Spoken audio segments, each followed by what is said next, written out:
بسم اللہ الرحمن الرحیم، السلام علیکم۔ حق نیوز پر خوش آمدید۔ میں ہوں آپ کا ہوسٹ عاشر تنویر۔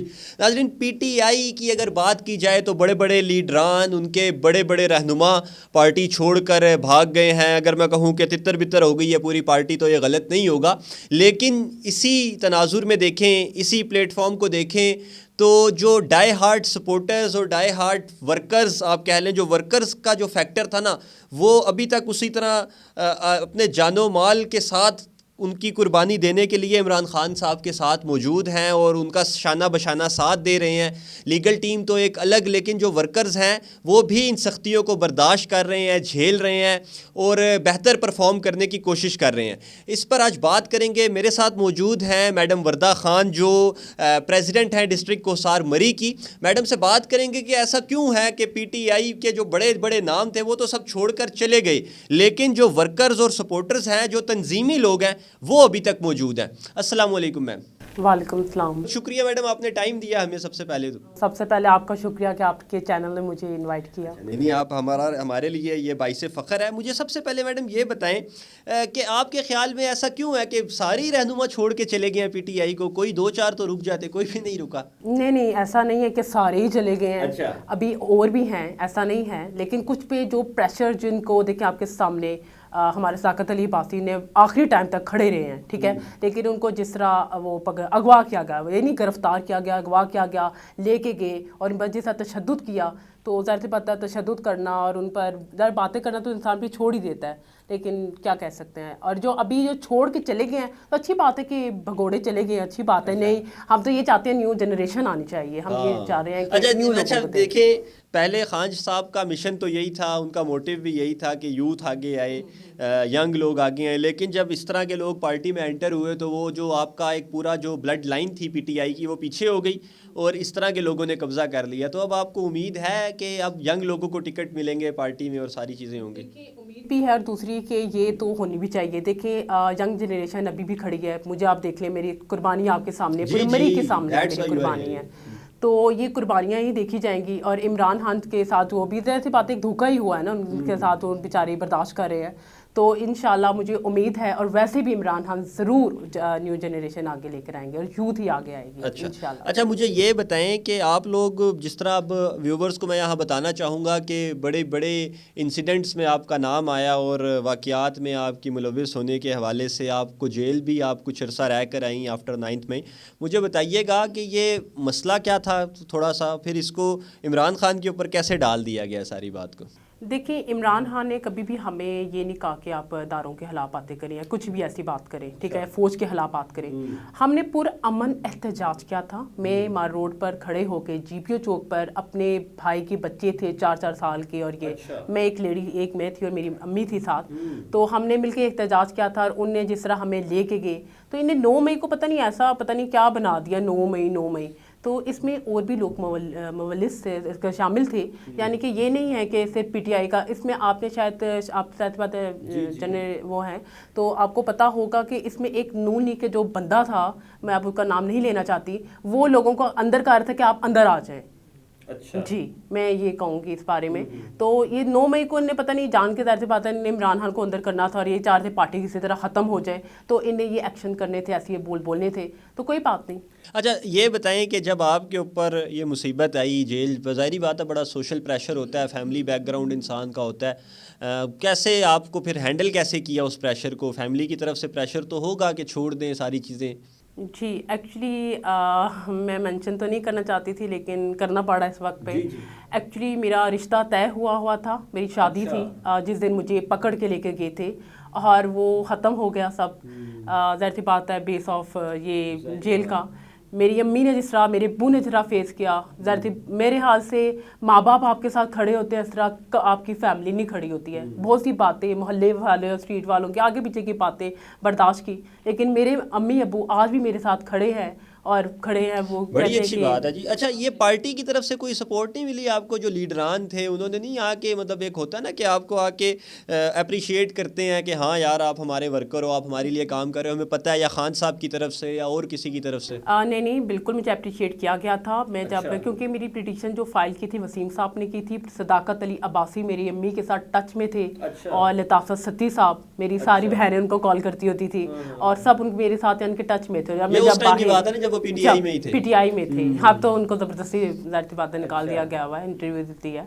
تو تب یہ بات ہے کہ جب میں آئی تھی, میم کنول شوذب نے مجھ سے بات کی تھی, عمر ایوب صاحب نے مجھے سلام پیش کیا تھا میری اس ہمت کو, تو میرے ساتھ سب ٹچ میں تھے, ابھی بھی ٹچ میں ہیں. اچھا مجھے یہ بتائیں میڈم, اب ذرا تھوڑی سی وائڈر سینس میں بات کرتے ہیں. پاکستان تحریک انصاف کی حکومت, وہاں پہ ظاہری بات ہے جو سب سے بڑے نمائندے مری میں وہ صداقت علی عباسی صاحب ہی چیزوں کو دیکھتے تھے. مری کے حوالے سے اگر بات کریں تو ترقیاتی کام کس حد تک پی ٹی آئی کروانے میں کامیاب ہوئی؟ مری کی تعمیر و ترقی میں کس طرح کردار ادا کیا پی ٹی آئی نے؟ دیکھیں سب سے پہلے نا ہماری مری میں سب سے بڑا مسئلہ یونیورسٹی کا تھا, جو یونیورسٹی صداقت علی عباسی نے بنائی ہے. ٹھیک ہے, پی ٹی آئی کے دور میں بنی تھی کوسہار یونیورسٹی. ہمیں کیونکہ پڑھائی کے لیے ہمیں مائگریٹ ہونا پڑتا تھا پنڈی, اور آپ کو پتہ ہے پنڈی, اور ہاسٹل لائف مجھے نہیں لگتا کہ بچوں کے لیے اچھی ہے. تو میں نے خود بھی ہاسٹل لائف, کیونکہ ظاہر سی بات ہے گریجویشن کے لیے آنا پڑا تھا, تو اس لیے وہ جو یونیورسٹی جو بنی ہے, اور بھی ترقیاتی کام. ہمارے یہاں پر گیس کا بڑا سخت پرابلم تھی, کیونکہ لوگ لکڑی پہ جلانا بڑا مشکل ہوتا ہے یہ پروسیس. تو پھر صداقت صاحب نے ان علاقوں میں گیسز دی ہے جہاں پہ ہم توقع نہیں کر سکتے.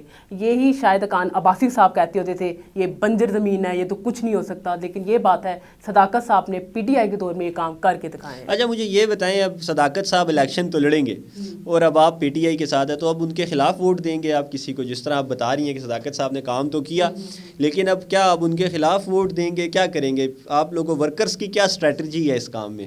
دیکھیں میرے لیے وہ قابل احترام ہے, پہلے بھی تھے اب بھی ہیں, ابھی بھی میرے ساتھ ان ٹچ میں ہیں وہ. لیکن میں یہ کہوں گی ان پر جس طرح پریشر کیا گیا, آپ کو نہیں پتا وہ کیا کیا باتیں ہوتی ہیں, اب میں آپ کو کیسے بتاؤں, بیان کروں. لیکن انشاءاللہ صداقت صاحب آئیں گے تو یہ جو ینگ جنریشن ہے, میری وومن ونگ اور جو بھی ہمارے ورکرز ہیں, وہ صداقت صاحب کے ساتھ کھڑے ہیں. آپ لوگ صداقت صاحب کو سپورٹ کریں گے اگر وہ آزاد الیکشن بھی کرتے ہیں؟ ہاں اگر وہ لڑتے ہیں, اور مجھے لگتا ہے کہ وہ دوبارہ شامل ہوں گے. اس دن آپ نے جیو میں انٹرویو آپ نے دیکھا ہوگا کہ انہوں نے تھوڑی ایسے الفاظ بول دی ہماری پی ٹی آئی کے لیے, ہمیں بھی وہ ہو گیا. میں ان کو ڈسکس اس لیے کر رہا ہوں کہ وہ ان کے واپسی کے چانسز ہیں. جی جی بالکل ہیں, اور انشاءاللہ ہمیں امید ہے کہ ہمیں صداقت صاحب ہی. اچھا یہ بتائیں کہ جو وومن ونگ تھا پی ٹی آئی کا, وہ بھی اب کافی حد تک نا آگے پیچھے ہو گیا. ہم نے کچھ انٹرویوز بھی کیے آپ سے پہلے, کچھ خواتین سے بھی بات ہوئی, انہوں نے کہا نہیں جی پی ٹی آئی کے اندر اس طرح کے معاملات تھے نہیں تھے. ہر کسی کا اپنا ورژن ہوتا ہے, وی ہیو ٹو رسپیکٹ, ہم ہر کسی کی عزت ہمیں رکھنی پڑتی ہے, کرنی پڑتی ہے. مجھے یہ بتائیں کہ وومن ونگ کے اندر جو ایک آپ کہہ لیں دراڑ پڑ گئی, اس کی وجہ کنول شوذب تھی یا کوئی اور لیڈیز تھی, وہ مسئلہ کیا ہے؟ دیکھیں بات ایسی ہے نا کہ ہم کنول شوذب کو دیکھیں, وہ ایک میڈم ہے, وہ بیزی ہوتی ہیں, ہر کوئی اپنی لائف میں بیزی ہوتا ہے, وہ اپنے ساتھ لے کر چلتی ہیں, یہ نہیں کہ وہ نہیں لے کے چلتی ہیں. لیکن کچھ ہماری جو تھی نا ایم پی ایس ہماری, چاہے مری کی بھی ہوں, تو ان نے بھی دیکھیں ہم نیو جنریشن ہے نا, ان کو چاہیے کہ ہمیں لے کے چلے, ہمیں سمجھائیں کہ یار وردہ آپ نے یہ کرنا ہے وہ کرنا ہے. لیکن یہ لوگ ہمیں لے کے نہیں چلے, اسے درار آئی. اور کچھ ہماری ایم پیز کے ماشاء اللہ زبانیں بہت زیادہ گندی ہیں, جس کی وجہ سے ایسا ہوتا ہے کہ آپ کہہ لیں شریف گھر کی لیڈیز ہیں, وہ نہیں سمجھ, ہاں وہ نہیں, وہ ایسی زبان ایسی کھول دیتی ہیں کہ بس ہم کہتے ہیں کہ یار اپنے گھر ہی بیٹھے رہو. تو اس لیے تھوڑا سا درار آیا, اور کچھ فیوریٹنزم چلتا ہے. ظاہری بات ہے, میم کنول کرتی ہیں تھوڑی سی فیوریٹنزم, لیکن میم کنول کو انشاءاللہ یہ انٹرویو بھیجوں گی, اور وہ انہوں نے میرے ساتھ بات بھی کی ہے, اور انشاءاللہ مجھے امید ہے کہ میم کنول مجھے سمجھتی ہیں. آپ چلیں جی, آپ نے بڑی اچھی بات کی. مجھے آخر میں یہ بتائیں کہ الیکشنز آ رہے ہیں اور پی ٹی آئی کا کچھ بھی بنتا ہے پنجاب میں یا مرکز میں, تو آپ کسی پوزیشن پہ اپنے آپ کو دیکھتی ہیں, یا آپ کی خواہش ہے کہ کسی جگہ پہ خود کو اپنے آپ کو, چلیں لیڈرز تو موجود ہی ہوتے ہیں, لیکن کسی ریزرو سیٹ کے اوپر ایم پی اے یا کوئی تحصیل کونسل وغیرہ اس طرح کوئی ارادہ ہے آپ کا؟ ایکچولی میں نے آج سے جب کچھ عرصے پہلے جب ایم پی ایس کے جمع ہوئے تھے ہمارے پنجاب میں, ہماری حکومت تھی, پھر ختم ہی ہو گیا, تو میں نے ایم پی اے کے جمع کروایا تھا ریزرو سیٹ پر. تو انشاءاللہ میں اب دوبارہ جمع کرواؤں گی, کیونکہ میں نے اپنے مری کے لیے قربانیاں دی ہوئی ہیں. سب کو پتہ ہے میرے جو کام ہے وہ سب کے آگے ہے. تو میں یہ نہیں کہتی کہ پی ٹی آئی بلکہ مجھے نون لیگ کو پیپل پارٹی بھی کہتے ہیں نا کہ یہ بچی جو ہے نا اس نے لیڈر بن کے دکھایا اس مری میں, تو اسی کو آگے آنا چاہیے. ابھی تاجر ابھی چل رہے نا, آپ کو پتہ الیکشن ہونے والا ہے, تو یقین کریں میرے تو ان سے بنتا ہے کہ مردوں کا الیکشن ہے, تو وہ کیا کہہ رہے ہیں میڈم آپ آ جائیں, آپ آگے کمپین آپ بات کریں گی تو وہ مان بھی جائیں گے. تو وہ لوگ مجھے بہت پسند, مطلب نوجوانوں کے لیے ایک پولیٹیکل سمبل آپ مری میں بن رہی ہیں. اچھا, مری کے لیے خصوصی طور پر کیا آپ کے مائنڈ میں اسٹریٹجی ہے کہ کس طرح اس علاقے کی ترقی میں آپ کردار ادا کر سکتی ہیں اگر اللہ تعالیٰ آنے والے ٹائم میں آپ کو کوئی پوزیشن دیتے ہیں؟ تو دیکھیں سب سے پہلے تو ہم ایجوکیشن پہ بات کریں گے, جو کچھ رہ گیا تھا ہماری پی ٹی آئی کے طور پہ اس میں ہم نے حل کرنا ہے. اس کے بعد میرے حال سے جو عورتوں کا حق ہے نا, وہ جو عورتیں پتہ ہے ہماری مری کی نا عورتیں باہر نہیں نکلتی ہیں, تو ان کی آواز بن کے میں نکلی ہوں, اور میں یہ چاہتی ہوں کہ عورتوں کو باہر نکلیں, اپنے آواز خود نکالیں. تو جو مجھے کام دیا جائے گا انشاءاللہ میں میں موبلائز کرنے کی کوشش کریں گی فیمیلز کو کہ وہ اپنی بچیوں کو آپ کہہ لیں کہ ایجوکیشن کی طرف لے کر جائیں اور سوشل سیکٹر میں لے کر آئیں کہ وہ بچیاں بہتر پرفارم کر سکیں. جی thank you so much madam, آپ نے ٹائم دیا. ویورز آپ نے دیکھا کہ سننے میں یہ آتا ہے اور اب یہ ایک آپ کہہ لیں فینومینا بنایا جا رہا ہے کہ پاکستان تحریک انصاف کی گراؤنڈ ریئلٹی ختم ہو گئی, لیکن جب تک اس طرح کے ورکرز, اس طرح کی تنظیم جو گراس روٹ لیول پر پی ٹی آئی کی موجود ہے یہ قائم رہے گی تو پاکستان تحریک انصاف کو ختم نہیں کیا جا سکتا. یہ میں کسی فیوریٹزم کی بنیاد پر نہیں کہہ رہا, لیکن ہمارا کام ہے کہ ہم ریئلٹی لوگوں کو بتائیں, ہم حقیقت پہ مبنی بات کریں اور وہ بات لوگوں تک پہنچائیں جو صحیح اور اصلی ہے. ہماری کوشش ہمیشہ یہی ہے کہ پاکستان کی تعمیر و ترقی میں پاکستان کے لیے خوشحالی کا باعث بنے. اس کے ساتھ ہی اپنے ہوسٹ عاشر تنویر کو اجازت دیجیے. اللہ حافظ.